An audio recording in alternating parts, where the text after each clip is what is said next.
Assalamualaikum. Hope so all of you are fine and in good health and spirit. आप लोग मज़े कर रहे होगे, enjoy कर रहे होगे और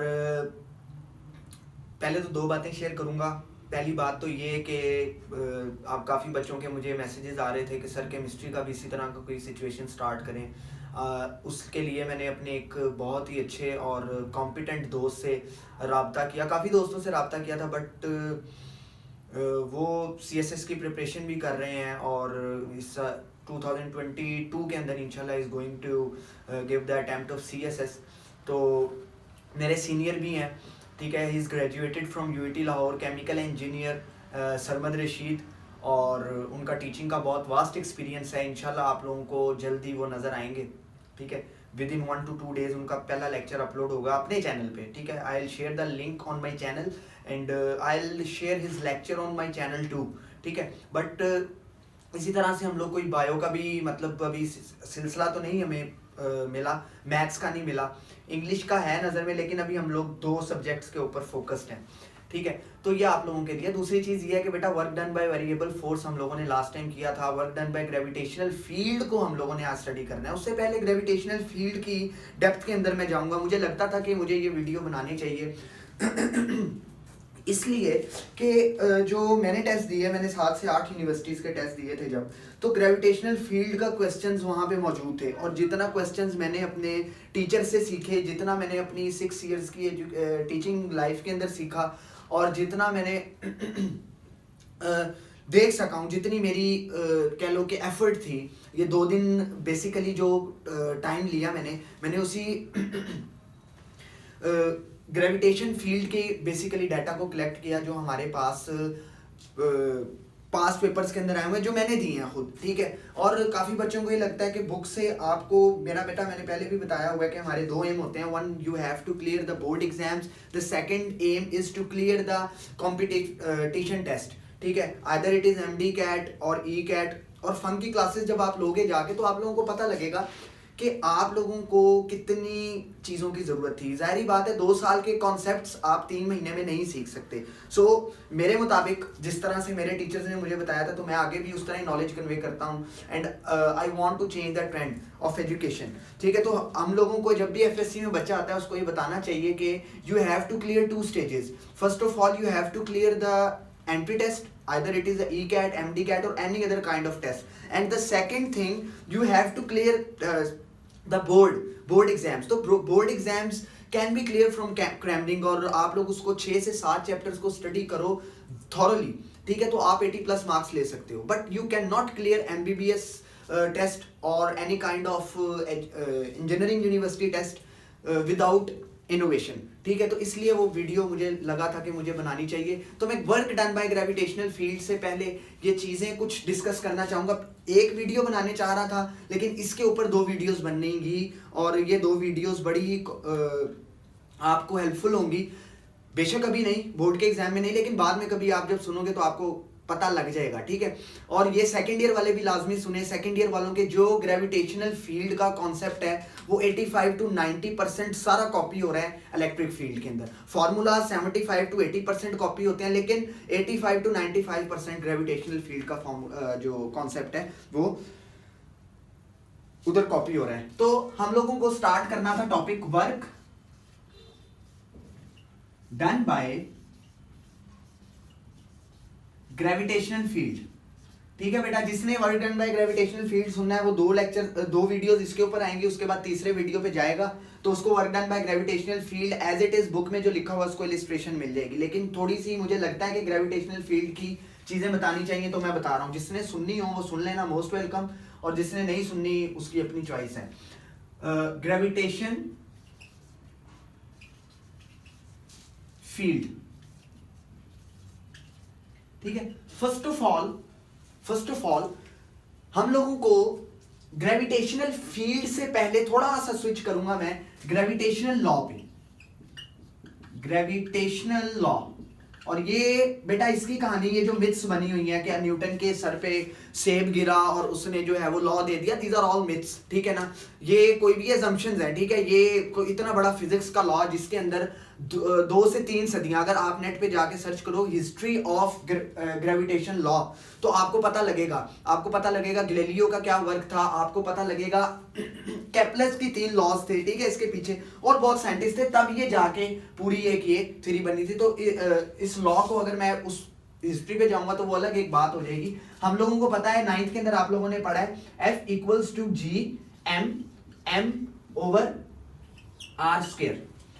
अब आप लोगों को एक चीज ये पता है कि ये आपके पास ग्रेविटेशनल फोर्स है, ये आपके पास ग्रेविटी की फोर्स है, ग्रेविटी फोर्स ऑफ ग्रेविटी है ये, दैट एक्ट्स टुवर्ड सेंटर, जो कि सेंटर की तरफ लगती है, ठीक है, टुवर्ड सेंटर। अब देखो बेटा, हम लोग क्या कहते हैं, न्यूटन ग्रेविटेशन लॉ कहता है कि आपके पास जो फोर्स ऑफ अट्रैक्शन है, ठीक है, फोर्स ऑफ अट्रैक्शन है बिटवीन टू मैसेज, वो डायरेक्टली प्रोपोर्शन होगी उनके प्रोडक्ट के मैग्नीट्यूड के और इनवर्सली प्रोपोर्शन होगी उनके square of distance between them के, ठीक है। तो हमारे पास फर्ज करो कि ये एक अर्थ है, ठीक, यहां पे कोई मैस पड़ा हुआ है, ठीक है, मैस है। अब ये तो हो गया रेडियस ऑफ अर्थ, ठीक है, ये हो गया रेडियस ऑफ अर्थ, ये कांस्टेंट है अप्रोक्सीमेटली, ठीक है। तो यहां से ऐसे करके एक फोर्स लग रही होगी, ठीक है, towards the centre of earth, towards the centre of अर्थ। तो इस वजह से इस फोर्स को हम लोग एक और नाम भी देते हैं, ये क्वेश्चन आए हुए थे, ठीक है, उनसे नॉलेज शेयर कर रहा हूं जो ये 2 दिन लगे हैं मुझे बेटा। सेंट्रल फोर्स, सेंट्रल फोर्स इसको कहा जाता है। देखो ये तो मैंने अर्थ की बात की, अभी आपको आगे जाके इसकी एक चीज शेयर करता हूं कि आपके पास 2 मैसेज हैं, ये M1 और ये M2, ठीक है। फर्ज करो ये सेंटर है इनका, सेंटर ऑफ मैस की बात नहीं कर रहा, it is a separate concept, 9th में पढ़ के आए हो, सेंटर है इनका, ठीक है।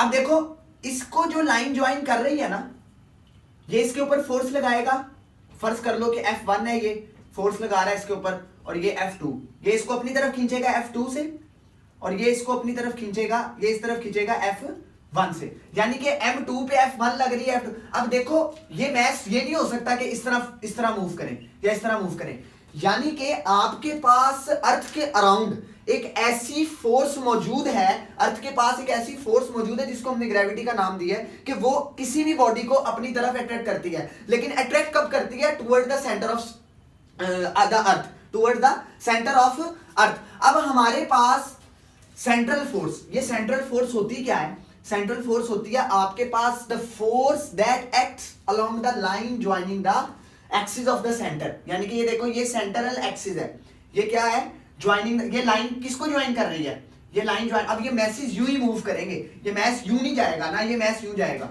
तो इसको हम कहेंगे सेंट्रल फोर्स। पहली बात, central force, the force that acts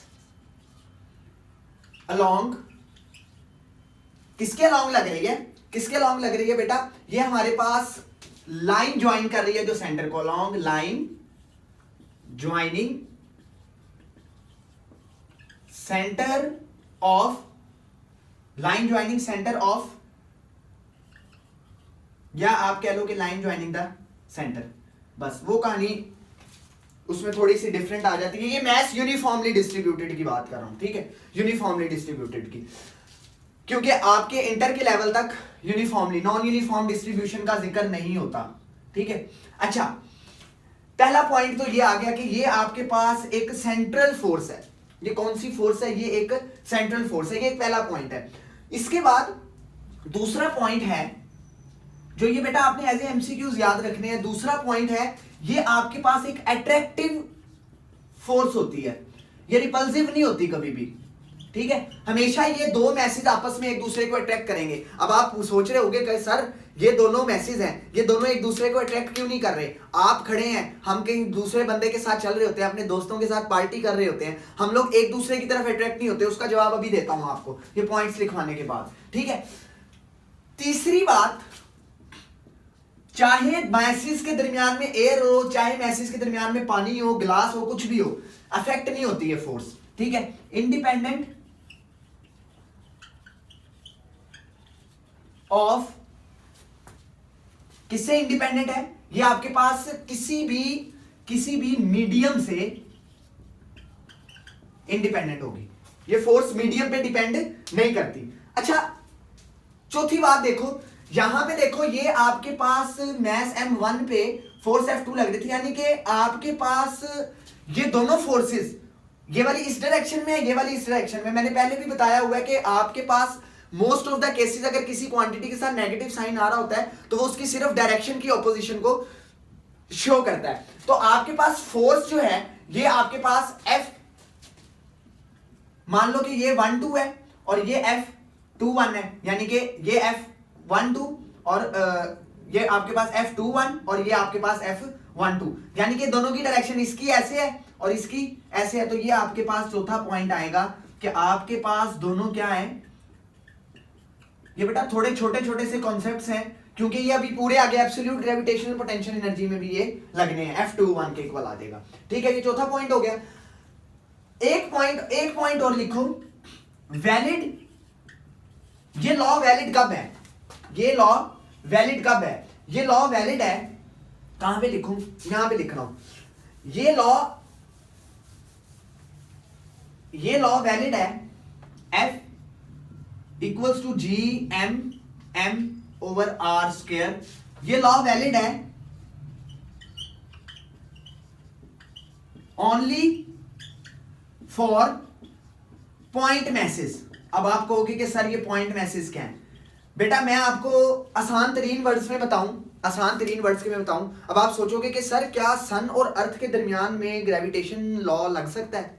क्योंकि ये तो इतने बड़े बड़े मैस हैं, इनके दरमियान में तो ग्रेविटेशन लॉ लग ही नहीं सकता। बेटा लग सकता है। देखो जितना मर्जी बड़ा मैस हो, आपको मैं एक एग्जांपल दूं, आपको यहां से एरोप्लेन कितना नजर आता है? बिल्कुल इतना सा नजर आता है। आप यूं करके कह सकते हो ये एरोप्लेन है, हालांकि वो कितना बड़ा होता है। तो इतनी बड़ी चीज को मैं इतनी ज्यादा डिस्टेंट कर दूं कि वो दूर से मुझे एक पॉइंट नजर आए, उस चीज को मैं बोलता हूं पॉइंट मैसेज। तो ये एप्लीकेबल सिर्फ उसी वक्त है जहां पे हम लोग क्या लेंगे, हम लोग पॉइंट मासेस का जिक्र करेंगे। यानी कि आपके पास कोई भी मैस इतना ज्यादा लार्ज डिस्टेंस पे हो जाए कि वो एक पॉइंट के तौर पे नजर आए और उसकी वो डायमेंशन लेस हो बेसिकली। ठीक है, मोस्ट एक्यूरेट करूं, डायमेंशन लेस हो, तो वो आपके पास क्या होगा? पॉइंट मैस होगा। ठीक है, अब ये था पांचवा पॉइंट। छठा पॉइंट लिख लो बेटा इसका, छठा पॉइंट कि आपको ये नजर कहां पे आता है फिनोमिना? वैसे तो न्यूमेरिकल्स में आप लोगों को जब टेस्ट में न्यूमेरिकल्स आएंगे एंट्री टेस्ट के अंदर, तो आपको वो छोटे मैसेज देगा, छोटे मैसेज दे के मतलब एक फील्ड दे देगा, उसके अंदर आपको क्या ग्रेविटेशन फील्ड निकालें। इतना टाइम नहीं है कि न्यूमेरिकल्स भी करवाऊं, इंशाल्लाह 1-2 वीडियोस बनाऊंगा आफ्टर सम टाइम अपने टेस्ट के बाद। ठीक है, significant for only heavy bodies.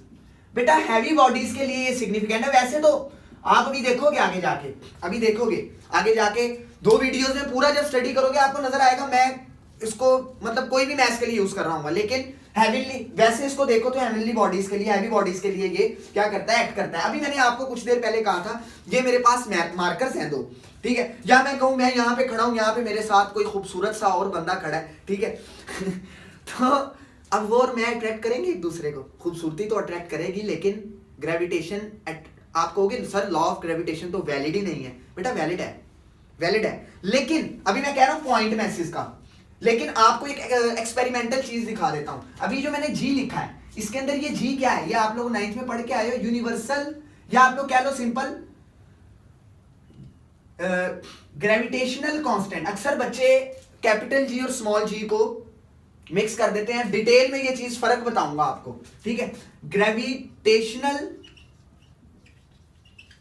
Constant, ठीक, और इसकी वैल्यू आपने पढ़ी 6.67 एक्सपोनेंट -11। ठीक है, newton metre square over kilogram square. ठीक, ये इसका यूनिट है। डायमेंशन इधर से निकाल सकते हो, डायमेंशन में नहीं जाऊंगा मैं। ठीक है, अब देखो एक चीज देखो, ये वैल्यू 10⁻⁻11 है। फर्ज कर लो कि मेरे पास यहां पे ये मैं खड़ा हूं, मेरा 72 kg मैस है। ठीक, जो कि है, ठीक। एक बंदा और खड़ा है जिसका फर्ज कर लो कि बहुत ज्यादा ही है, लेकिन मैं कह लेता हूं कि चलो इसका भी 72 है, जो बहुत ज्यादा थोड़ा बल्कि होगा, उसका 120 हो जाएगा, 200 हो जाएगा, ठीक है। ये दो मैसेज, और मेरे और इस बंदे के दरमियान में जो फासला है ना वो है 10 मीटर का। कितना? 10 का, ठीक। अब जरा इसके अंदर वैल्यूज को सब्स्टिट्यूट करो। f equals to 6.67 multiply by 10⁻⁻11 m1, या इसको आप सिंपल अगर आप इस तरह करना चाहो m1 m2 over R square इस तरह भी लिख सकते हो। तो m1 कितना है यहां पे? m1 कितना है? m1 है 72 और m2 कितना है? 72, ठीक। Divided by R square, R कितना है? 10। ये जनरल एग्जांपल से समझा रहा हूं आपको, ठीक है। अब देखो जरा, अब देखो ये कॉन्सेप्ट बच्चों को नहीं क्लियर होता, मैंने जितने भी बच्चे पढ़ाए हैं नहीं क्लियर होता कि आपके पास डेली लाइफ में क्यों नहीं लग रहा ग्रेविटेशन लॉ, हम लोग क्यों निगलेक्ट करते हैं। देखो ये जब वैल्यू कैलकुलेट करोगे ना सारी, ये सारी वैल्यू आपके पास आएगी 0.0000 1 2 3 4 और आगे 4 8, ये कैलकुलेट करके देख लेना बेटा, मुझे ना एग्जैक्ट नहीं याद, मैंने की थी कैलकुलेट लेकिन याद नहीं है। 2 4 6 8 3 4 5 6, ठीक। अब ये देखो ये जीरो ही चल रहा है सारा। अब मुझे बताओ कि ये आपके पास क्या ये दो जो मैं खड़ा हूं या मेरे साथ एक और बंदा खड़ा है, हम दोनों एक दूसरे को अट्रैक्ट करेंगे? निग्लिजिबल फोर्स है, अप्रोक्सीमेटली जीरो है, that's why it is not occurring in the daily life, ठीक है। ये तो हो गई बात यहां पे। अब हम चलते हैं ग्रेविटेशनल फील्ड पे, ठीक है। ग्रेविटेशनल फील्ड पे जल्दी से ग्रेविटेशनल, अभी मैं फील्ड के ऊपर जाऊंगा, मुझे ये थोड़ी सी बातें बतानी थी और चलते हैं हम अब ग्रेविटेशनल फील्ड पे। आज आपको एक चीज बताऊं, सबसे पहले फील्ड सुनो। क्या फील्ड? सुनो है क्या फील्ड? फील्ड का मतलब क्या होता है? फील्ड का मतलब होता है स्पेस या बाउंड्री, ठीक, या रीजन कोई भी एरिया बोल सकते हैं हम लोग, ठीक है। ये इसको हम फील्ड बोलते हैं, ठीक। अब ग्रेविटेशनल फील्ड, जाता हूं ग्रेविटेशनल फील्ड में, लेकिन इससे पहले एक चीज समझो कि आपके पास फर्ज करो आपके पास एक ये अर्थ है, ठीक, ये इसका रेडियस, यहां पे कोई मैस पड़ा हुआ है, ठीक है। अब ये मैस कहां पे आएगा? ये इसकी अर्थ की तरफ आएगा। आपको पता है ना वेट क्या होता है बॉडी का? W इक्वल्स टू mg, ठीक है। तो आपके पास फोर्स ऑफ ग्रेविटी होती है बेसिकली, जो कि किसी मैस को अपने सेंटर की तरफ, अर्थ के सेंटर की तरफ क्या करती है? अट्रैक्ट करती है। अब देखो ये किस तरह को आ रहा है? ये इस तरह से आ रहा है, ठीक। बड़े ध्यान से सुनना बात, इसका जो ये वेक्टर है ना, पोजीशन वेक्टर, ये इस तरह से जा रहा होगा, ठीक है। r, इसको कह लो, फर्ज कर लो कि ये हाइट h पे है, ठीक। तो इसको जब मैं करूंगा r, आपके पास जो इसका पोजीशन वेक्टर होगा वो किस तरह आएगा? r प्लस ये sorry capital R plus h, ठीक है, ठीक। ये यूं ही जा रहा है ना रेडियस, मैस को यूं ही लेके गया था मैं, ये याद रखनी है बात। अब देखो ये मैस आपके पास बेटा इस तरह से आएगा इसके सेंटर की तरफ। अब एक बात इधर समझने की है, हम लोग जब छलांग लगाते हैं, हम लोगों को फील्ड लाइन नजर आ रही होती है, हम लोगों को फील्ड लाइन नजर नहीं आती। तो एक चीज आपके पास ये बता दूं कि आपके पास बेसिकली ये जो फील्ड है ना, ये आपके पास जो लाइंस हैं, लाइंस, फील्ड लाइंस, ठीक है, ये इमेजिनरी होती हैं। ये क्या होती हैं? इमेजिनरी होती हैं, ठीक है। ये एंट्री टेस्ट में बेटा इतनी की इंपॉर्टेंट है ई कैट के लिए और बाकी एंट्री टेस्ट के लिए, आपकी सोच है, इमेजिनरी होती हैं, ठीक है। अब ये जो आपके पास फील्ड लाइन है इमेजिनरी है, यानी कि आपको यहाँ पे कोई पाथ नजर आ रहा होता है कि मैं ऊपर से चढ़ के नीचे छलांग मारूं, आपको कोई पाथ तो नहीं नजर आ रहा। आपका वो पाथ जो है वो इनविजिबल है, इनविजिबल पाथ है, लेकिन उसका इफेक्ट आपको नजर आ रहा है। आपको ये नजर आ रहा है, आप ये सारी एक ना फर्जी फिक्शियस, ठीक है, फिक्शन कह लो जिसको हम, फिक्शियस स्टोरी कहते हैं हम जिसको, ठीक है। ये ऊपर से नीचे आ रही है, मैस नीचे खिंचा आ रहा है, लेकिन ये नहीं है कि आपके पास कोई रोड बना हुआ है जिसके ऊपर मैस ने चल के आना है, या कोई ट्रेजेक्टरी है जिसमें मैस ने मूव करते हुए आना है अर्थ की तरफ। बेटा आपके पास ये कोई लाइन डिफाइंड नहीं है, इमेजिनरी है, इनविजिबल है, और इसका इफेक्ट आप, हाँ आपको ये नजर आता है कि बंदा खींचा चला आ रहा है जमीन की तरफ, लेकिन आपको किस तरफ से आ रहा है कोई पता नहीं है। तो आप लोगों को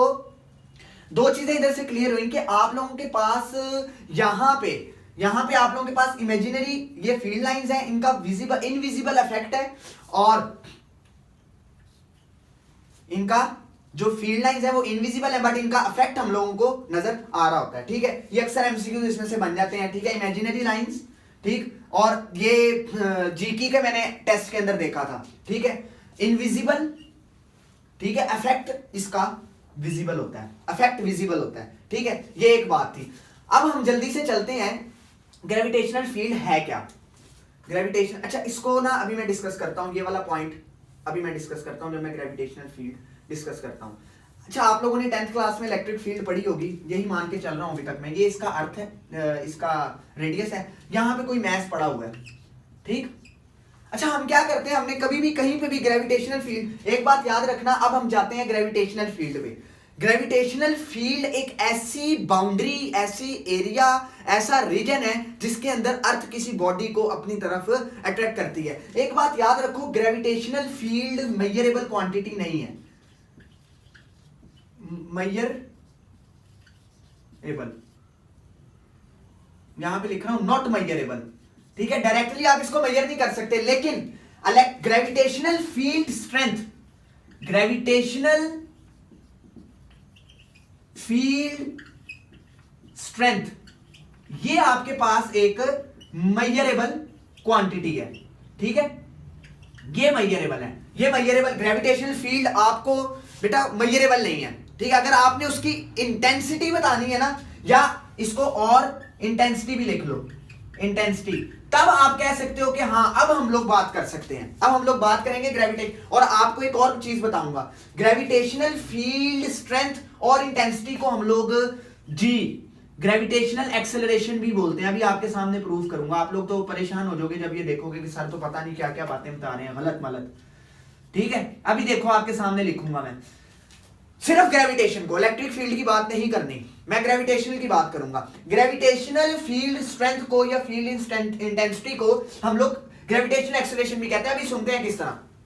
आपने किसी भी पॉइंट पे फील्ड को मालूम करना है ना, आपने क्या करना है, आपने एक मैस को उठाना है, पॉइंट मैस को, वो इतना दूर रखना है कि वो पॉइंट मैस बन जाए अर्थ से। ठीक है, और वहां पे आपने क्या करना है, आपने वहां पे देखनी है कि अर्थ पे कितनी फोर्स लग, अर्थ इसके ऊपर कितनी फोर्स लगा रही है टुवर्ड दी सेंटर। ये फोर्स लगेगी, ठीक, फोर्स लगेगी इसके ऊपर टुवर्ड्स दी सेंटर। ये जो फोर्स होगी, ये फोर्स ऑफ ग्रेविटी होगी, फोर्स ऑफ ग्रेविटी होगी ना, फोर्स ऑफ ग्रेविटी होगी। ठीक, और किस पे लग रही है, मैस पे। मैस किस तरफ आ रहा है, सेंटर की तरफ। तो ग्रेविटेशनल फोर्स को, ग्रेविटेशनल फील्ड स्ट्रेंथ को ई से रिप्रेजेंट किया जाता है, और ये है क्या, force per unit mess, where M. वैसे तो हम लोग मैस कोई भी ले लेते हैं, लेकिन जो फिजिकल कंडीशन कहती है, फिजिकल कंडीशन कहती है डेल्टा एम, लिमिट जो है ना इसकी, डेल्टा एम की अप्रोचेस टू जीरो होनी चाहिए, approximately non zero. Point mass non zero होता है, लेकिन अप्रोक्सीमेटली जीरो होता है। ठीक है, डायमेंशन लेस बेसिकली ना। तो ये आपके पास इस एम की क्वांटिटी। वैसे आप लोग मैस कोई भी ले सकते हो, ठीक है, मैस की कैलकुलेशन में कोई नहीं है, लेकिन ये फिजिकल जो फिनोमिना है इसका वो यही है। ठीक है, अब देखो ये होगी ग्रेविटेशनल फील्ड स्ट्रेंथ की force, gravitational force that is acting per unit mass, that is called gravitational field strength. और ये एक वेक्टर क्वांटिटी है, वेक्टर है, पहले वेक्टर की बात कर लेते हैं। ठीक है, ये एक वेक्टर क्वांटिटी होती है, और इसके अलावा इसकी डायरेक्शन वही होती है, direction is same as of gravitational force. ठीक है, अब देखो यहां पे ये इसी डायरेक्शन में ना ग्रेविटेशनल फोर्स, तो इलेक्ट्रिक फील्ड भी इस डायरेक्शन में फोर्स है, और इलेक्ट्रिक फील्ड भी आपकी क्या होगी, आपकी इसी डायरेक्शन में इलेक्ट्रिक सॉरी ग्रेविटेशनल फील्ड भी आपके पास क्या होगी, इसकी टुवर्ड्स सेंटर होगी।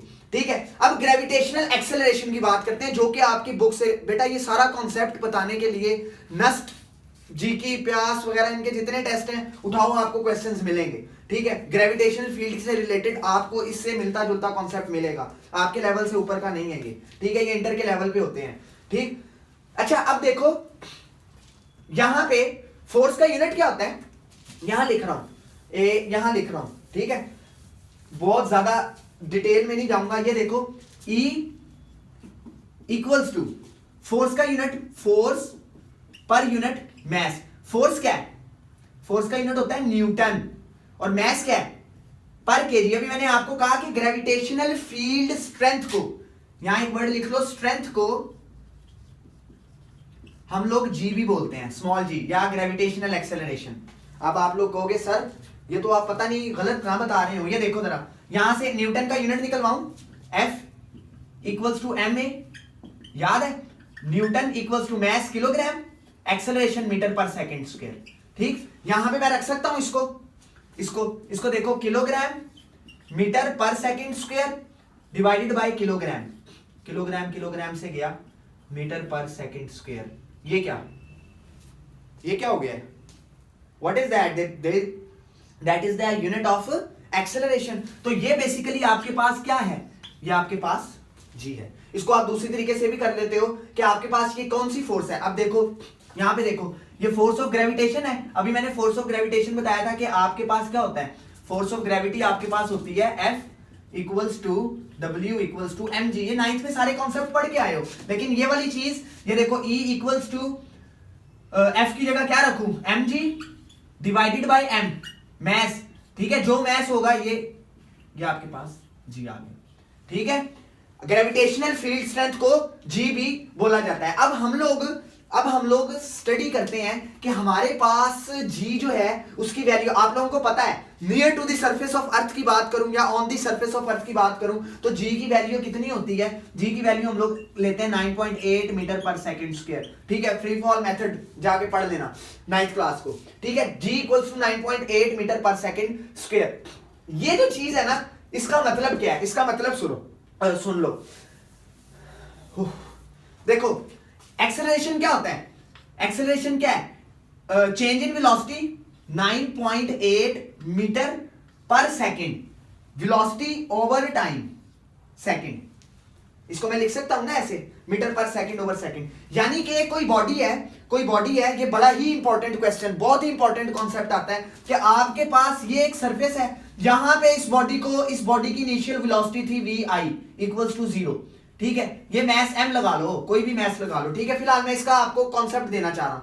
इनिशियल वेलोसिटी थी 0, आपको वही कहता है 3 सेकंड बाद कितनी होगी। तो यहां पे आप क्या करो, 3 सेकंड जब लगा रहे हो तो इक्वेशन को सेटिस्फाई करने के लिए आप ऊपर 3 से मल्टीप्लाई नहीं करोगे। 3 से कट के दोबारा 9.8 नहीं आएगा, 9.8 मीटर पर सेकेंड स्क्वायर।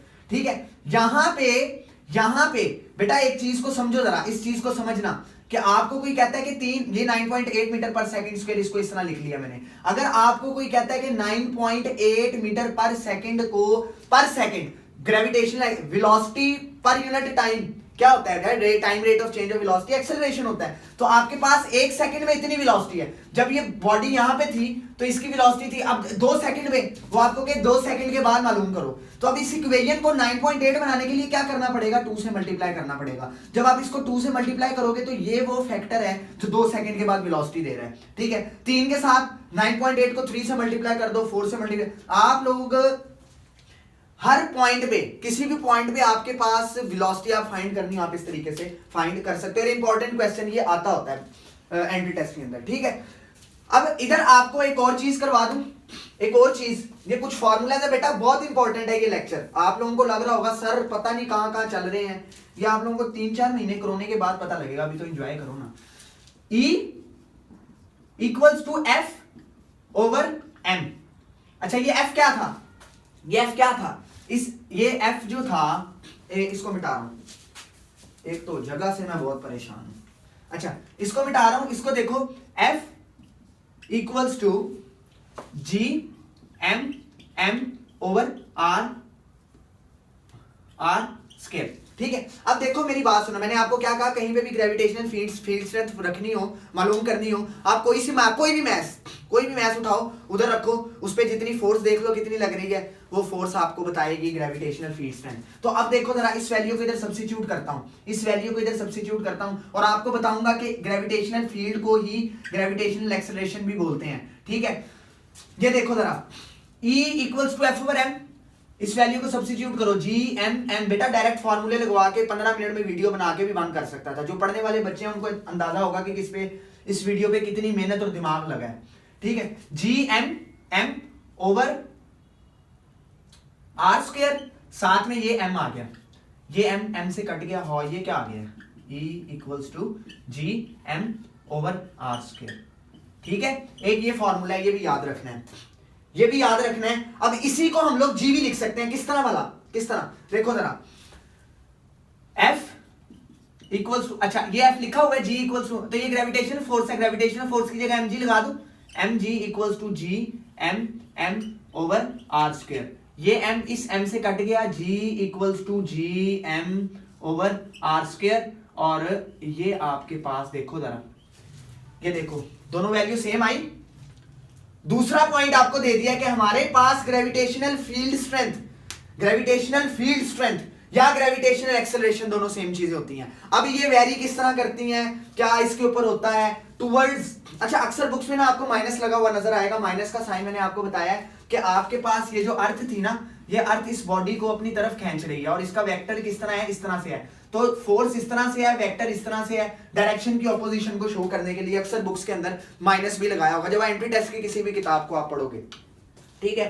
तो ये हमारे पास टॉपिक था, ठीक है। इन चीजों को मैंने डिस्क्राइब करना था बेटा। एक तो लेक्चर और आएगा, उसके बाद इंशाल्लाह वर्क, आप लोग direct work done by gravitational field में भी करोगे, आप लोगों को 100% इंशाल्लाह लेक्चर समझ आएगा, इसका ताल्लुक नहीं है। ये ताल्लुक है, मुझे लगता था कि मैंने जो सीखी हैं चीजें वो मुझे बतानी चाहिए, that's why I told the things, I told the concepts. अभी भी इसमें इतने कॉन्सेप्ट्स एम्बिगुअस हैं कि वो रहते हैं वो बताने वाले। बेटा 100% आपको कोई भी नहीं दुनिया की ताकत बता सकती, अल्लाह के पास नॉलेज होता है, लेकिन मेरे पास जितना, अदना से बंदे के पास जितना नॉलेज था मैंने आपको बताया है।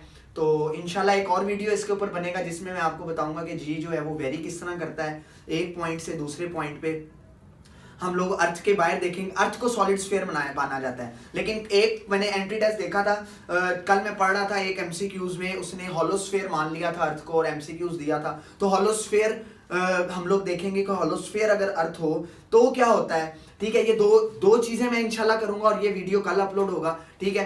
डिटेल्ड लेक्चर है बेटा, जिसने मैं दोबारा कह रहा हूँ सुनना हो सुन लेना, ना सुनना हो ना सुनना।